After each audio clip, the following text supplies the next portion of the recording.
Hello tout le monde, alors aujourd'hui on va parler de films. Aujourd'hui on va parler de films, on va parler de séries. Non, on va pas parler de séries. On va parler de films. On va parler de films, clairement on va pas parler de séries, hein. Non. On va parler des films les plus agréables à regarder pour moi. Je dis en début de vidéo clairement pour moi. Je dis ça parce que c'est mon avis personnel. Les films les plus agréables à regarder, notamment des films d'horreur. On va parler des films d'horreur les plus agréables à regarder. Alors, j'en ai quelques-uns, j'en ai 4, 4, 3, 5, quelque chose comme ça.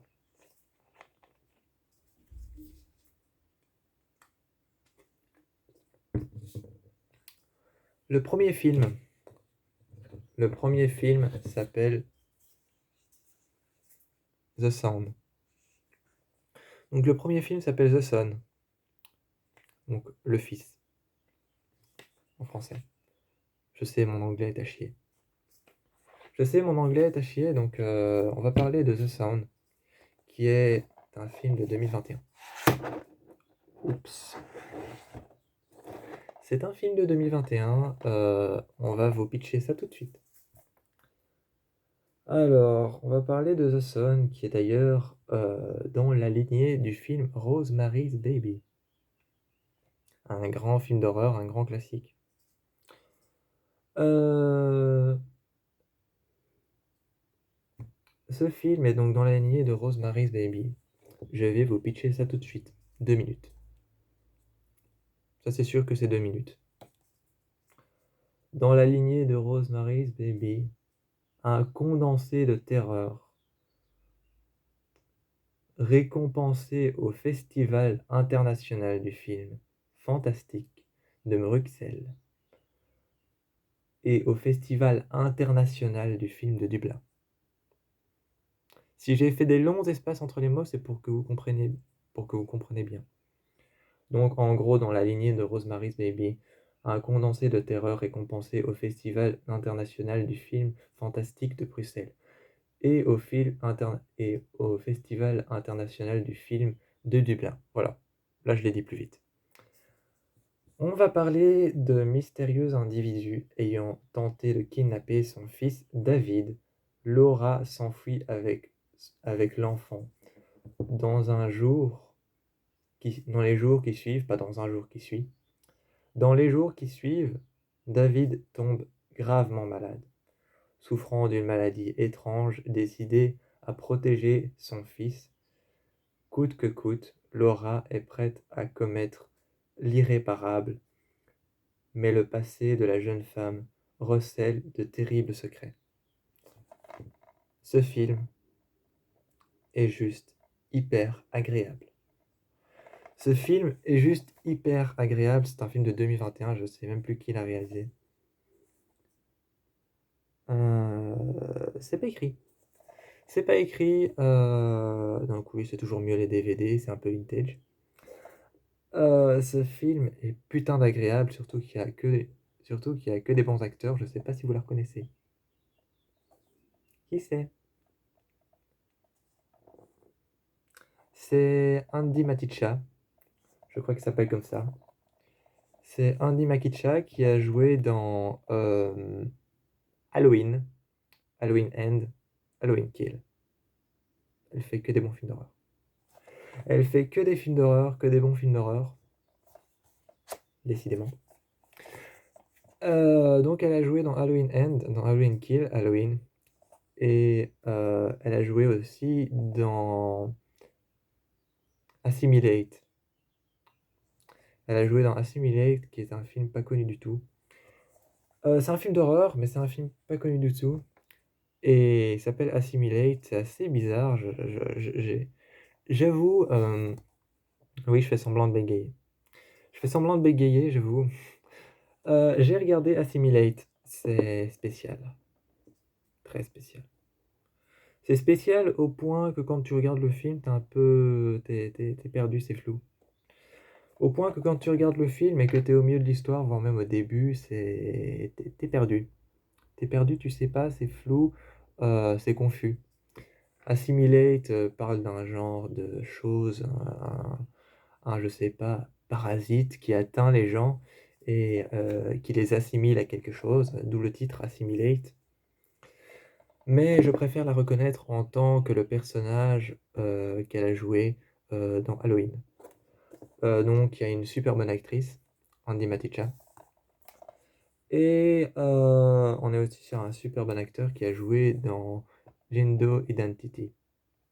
On est aussi sur un super bon acteur qui a joué dans Jindo Identity, qui est un film qui a été inspiré des histoires de Stephen King. C'est un film qui a été inspiré des histoires de Stephen King. C'est un cadavre qu'on découvre dans une maison après un meurtre, et le cadavre, lors de l'autopsie, paraît être vivant. Voilà, voilà. Donc, voilà, le cadavre paraît être vivant. Jindo Identity, c'est l'histoire de ce cadavre qui paraît être vivant, et les gens qui font l'autopsie découvrent que... Bref, tu t'éloignes du sujet. Je trouve que The Sun est un film génial. Il tourne autour de la maladie, de l'enfant, de l'enfance. Il tourne autour de l'enfant, il tourne autour de l'enfance, il tourne autour de la mère, donc il y a un côté paternel, il y a un côté maternel. Et il y a toute cette peur d'être abandonné, cette peur que ta mère arrête de te soigner, cette peur que ta mère arrête de faire des choses pour toi, cette peur de mourir et cette peur que ta mère te voie mourir. Donc il y a la peur de la mort, il y a la peur de ne plus pouvoir protéger ton enfant. Donc on est vraiment sur quelque chose qui ressemble à Rosemary Baby. Suivant. On est sur un film de gros serial killer psychopathe.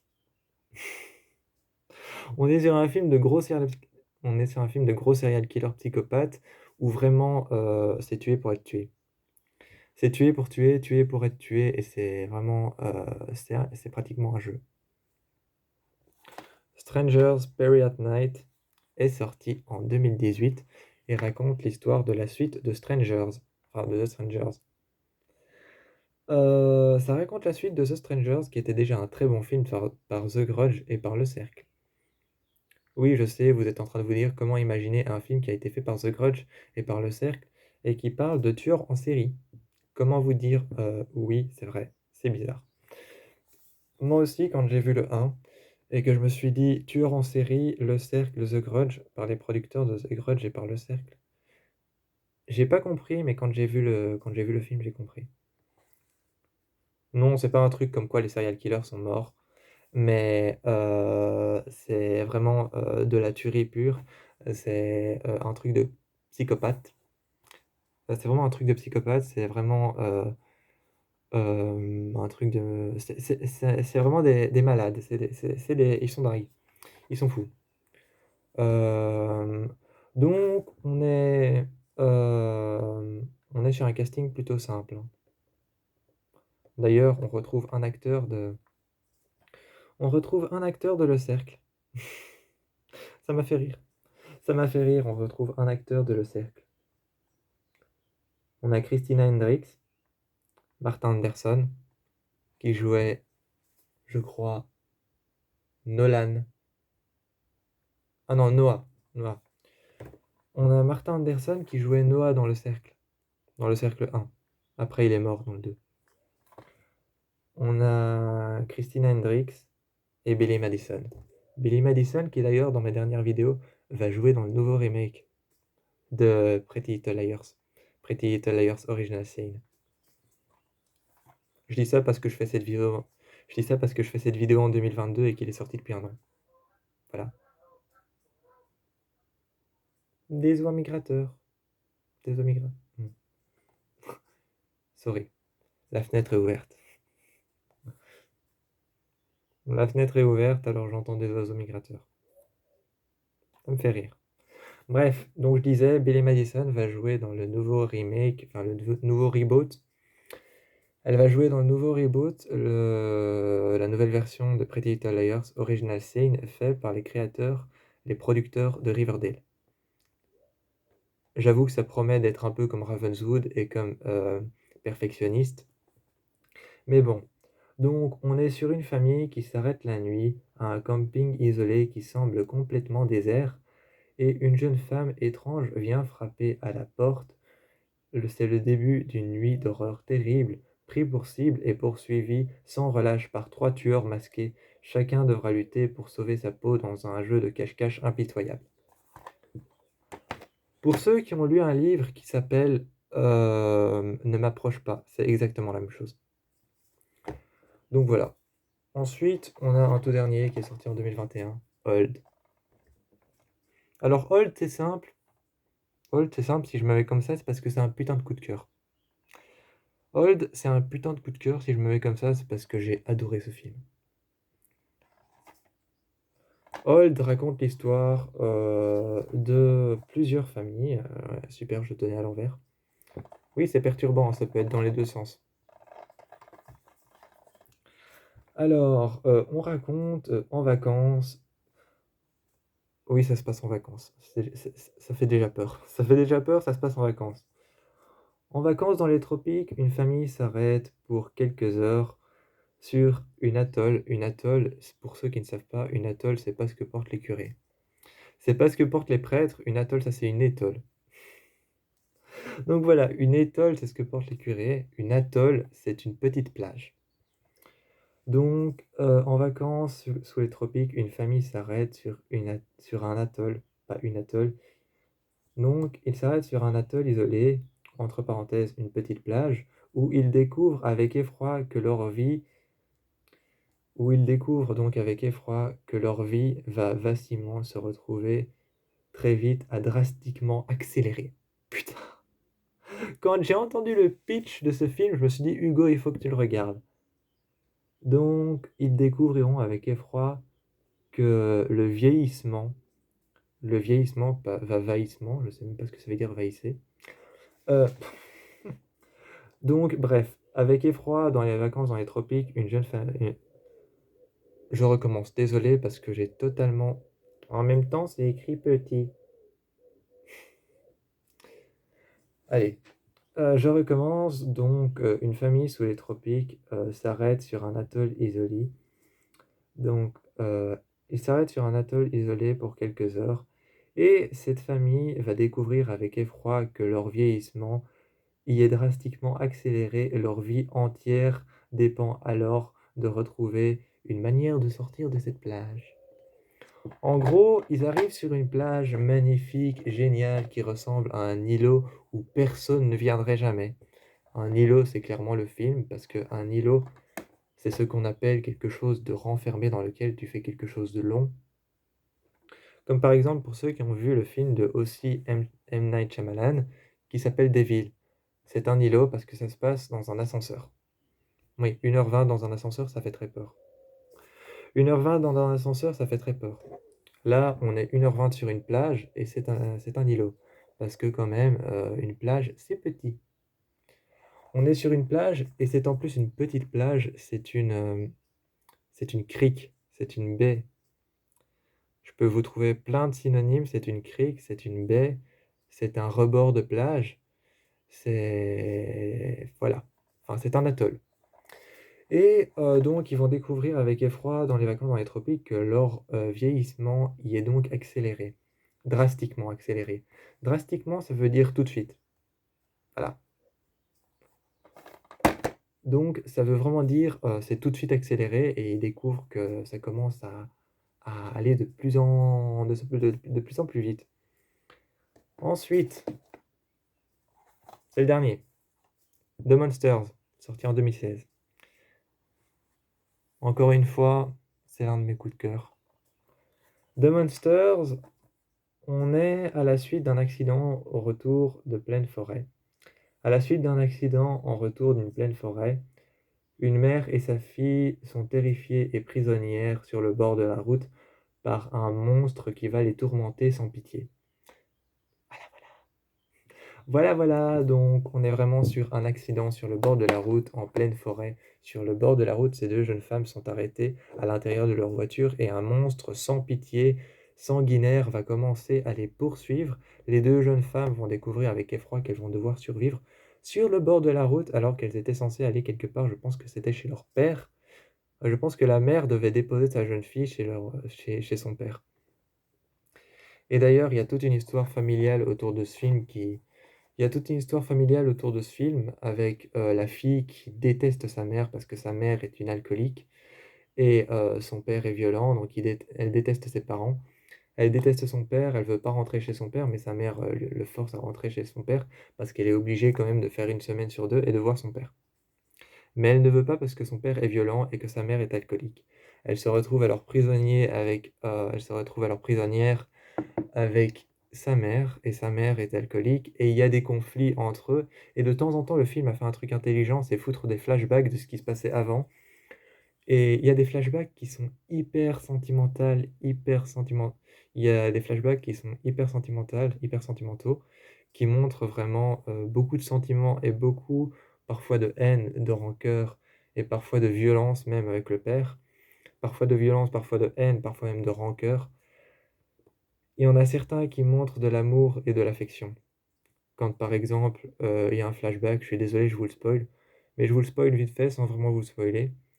La jeune fille retrouve sa mère allongée, dans la salle de bain avec une bouteille de whisky vide, une bouteille de Jack Daniels, vide, à la main, par terre. Elle la retrouve près des toilettes et elle se met à côté d'elle. Je trouve ça juste trop sentimental. C'est hyper mignon et ça va bien avec le film et c'est l'un des films qui a une fin c'est l'un des films qui a une fin terriblement efficace. Au départ, elle déteste sa mère, la jeune fille. La jeune fille, au départ, elle déteste sa mère, on la voit là sur l'affiche, hein, on voit son ombre. On voit son ombre sur la fille, on voit son ombre sur l'affiche et la jeune fille déteste sa mère. Durant tout le film dure 1h30. Durant 1h30 et 1h31. Il dure 1h31. Durant les 1h30, elle déteste sa mère, elle ne la supporte pas, elle ne peut pas l'encadrer, elle ne supporte pas sa manière de voir les choses. Il y a même des moments où sa manière ré où il y a même des moments où, la manière de réfléchir de sa mère, elle ne la supporte pas parce que c'est trop dangereux par rapport au monstre qui est en train de les traquer et elle dit sa mère, elle dit: «Tu vas mourir, mais pourquoi est-ce que tu penses comme ça?» Donc elle lui dit: «Pourquoi est-ce que tu penses comme ça? Non, tu peux pas faire ça, tu vas mourir». Donc elle trouve que la manière de réfléchir de sa mère est un peu n'est pas logique par rapport à la situation. Donc c'est pas logique par rapport à ce qui se passe dans le film, la manière de réfléchir de sa mère, donc elle dit: «Tu vas mourir, non, ne fais pas ça». Et sa fille a l'impression de réfléchir plus logiquement que sa mère, par rapport à ce qui se passe avec ce monstre qui est en train de les traquer. Par rapport avec ce monstre, ce qui est en train de les traquer, elle dit: «Je réfléchis de manière plus logique que toi».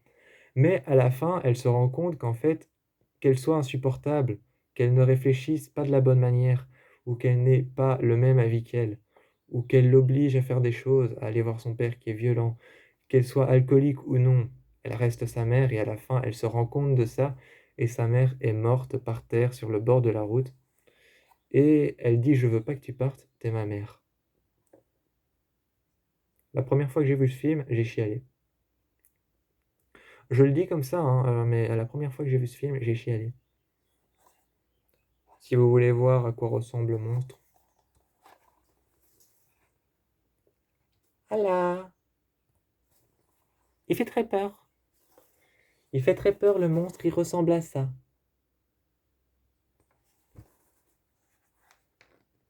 Et il joue sur un truc très important dans le film. Il joue sur un truc très important dans le film, c'est qu'il ne te le montre jamais le monstre. Donc t'as l'impression que t'es en danger, t'as l'impression qu'il y a un monstre, t'as l'impression que tu vas avoir peur, t'as l'impression que le truc va surgir de nulle part comme dans Projet Blair Witch. T'as l'impression que comme dans Blair Witch, le truc va surgir de nulle part et te péter à la gueule. T'as l'impression que le truc va t'exploser à la gueule. T'as l'impression que le monstre va surgir de nulle part. Mais il ne le montre jamais. La seule chose qu'il montre dans ce film, d'ailleurs, je suis toujours dans la même vidéo. Je suis toujours dans la même vidéo et d'ailleurs, c'est par les producteurs de The Strangers. Donc le film que j'ai montré juste avant, The Strangers, The Perry at Night, c'est le même producteur. En fait, il joue pas sur le fait de vouloir te montrer un monstre dans la minute.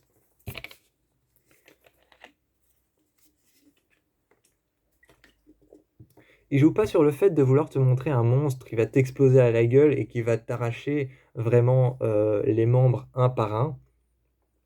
Non, il joue pas sur ça et il joue pas sur le fait de te montrer un monstre qui va t'arracher le bras et qui va te le jeter à 1 kilomètre dans la forêt, tu vas partir le chercher et il va t'arracher l'autre bras. Non, il joue pas sur ça, il joue pas sur la violence, des trucs qui t'explosent à la gueule comme un gros monstre énorme.